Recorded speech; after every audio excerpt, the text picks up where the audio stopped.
যে একজন মুসলিম মানুষের কাছ থেকে চান্দা লইয়া এই চান্দাটা কিতা আমরা দুর্গাপূজার কাজে লাগবো না, বা একজন অসুজি মানুষের কাছ থেকে চান্দা লইয়া এই চান্দাটা কিতা দুর্গাপূজার কাজে লাগবো না। আমি এই প্রশ্নের উত্তর চাই, আর কমেন্টের মাধ্যমে দিয়া যাই ভাই যারা যারা চান্দা কাটো। নমস্কার, আজকে আমি দুইটা কথা কইতাম পূজার চান্দা লইয়া। তো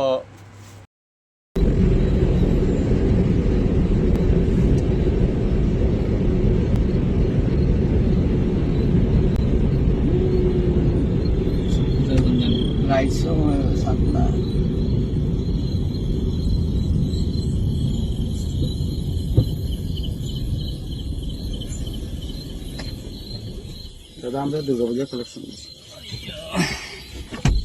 আমি লাগতে লাগতে রে আইলাম কোন জায়গাতে আই গায় মাকুন্দা কত দেরা 20 টাকা। একটু ইয়ে করে না দাদা, আজকে বহুত দিন পরে পাই দিয়েছে, আমার দিতেও পারে না, কিন্তু আমি দিলাম। খাল ওষুধও আছে, মরা আমার ইয়েও আছে, বাচ্চাও হয়েছে, এরপর আমি দিলাম। এটা অন্য কাজে লাগাই দিবা। আমি একটা ভিডিও পোস্ট করছিলাম যে রাত্রে দুর্গাপূজার চান্দা লওয়া হয়। তো যাই হোক, আমি জায়গার নামও মেনশন করলাম না, ভিডিও দেখলে বুঝতে পারবাই। ঘটনা হয়েছে রাত্রে কি তার নিয়ম নি পূজার চান্দা লওয়ার, 1 নম্বর কথা। 2 নম্বর কথা হইল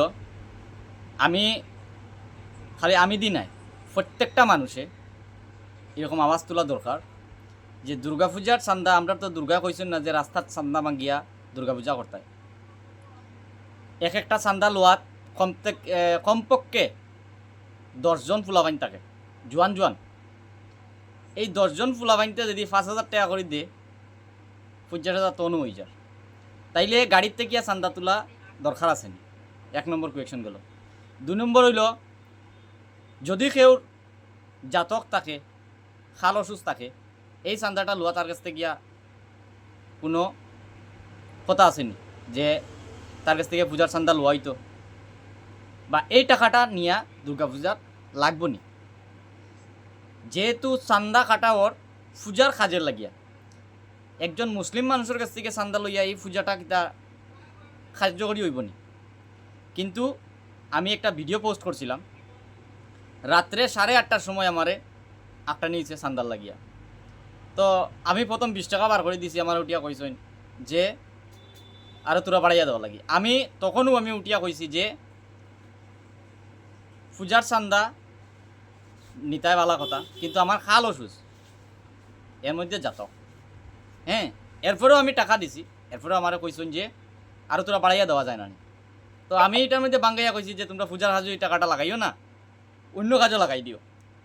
আমার কথা হইল যে গাড়ির থেকে পূজার চান্দা না হইলে কিতা পূজাটা হইতো না। প্রত্যেকটা মানুষে এইরকম আওয়াজ তোলা দরকার যে কোনো জায়গাতো। আমরা আসামের মধ্যে আমি এখন পর্যন্ত কোনো জায়গার মধ্যে আমার দৃষ্টিতে আমি এখন পর্যন্ত কোনো জায়গার চান্দা লোয়া পাইছি না রোডের মধ্যে, কিন্তু ত্রিপুরা অনেক জায়গা পাওয়া যায়। তো সবাইরে আমি হাত জোর করিয়া বিনম্রভাবে অনুরোধ করলাম যে চান্দা লোয়াটা জরুরি যদি হয় তাইলে চান্দা লও, কিন্তু রাত্রে লইও না। তুমি তাই যে জায়গার মধ্যে আমরারে আটটাইছ, এই জায়গার মধ্যে যদি কোনো অন্য দল হইতো তাইলে তো এদিন আটটানি খাইলাম মনে। এমনভাবে লাইট সিগন্যাল দিয়ে আটটাইছ, মানে কোয়ার মতো নাই, বুঝা গেছে না যে চান্দা লো হইব কইয়া, কিন্তু আমরা তো বুঝি লিছি দেখিও যে এটা তো চান্দা কাটা হইব। তো সবার কাছে একটাই অনুরোধ, যদি একটা ক্লাবের মধ্যে যদি 50 জন ফুলাবাইন থাকে, একটা ক্লাবের যদি পূজা হয় 3,000 টাকা করে দিলে তো 3×50 150, 1.5 লাখ টাকা হয়ে যায়, তাইলে তো আর লাগেন না চান্দা কাটা।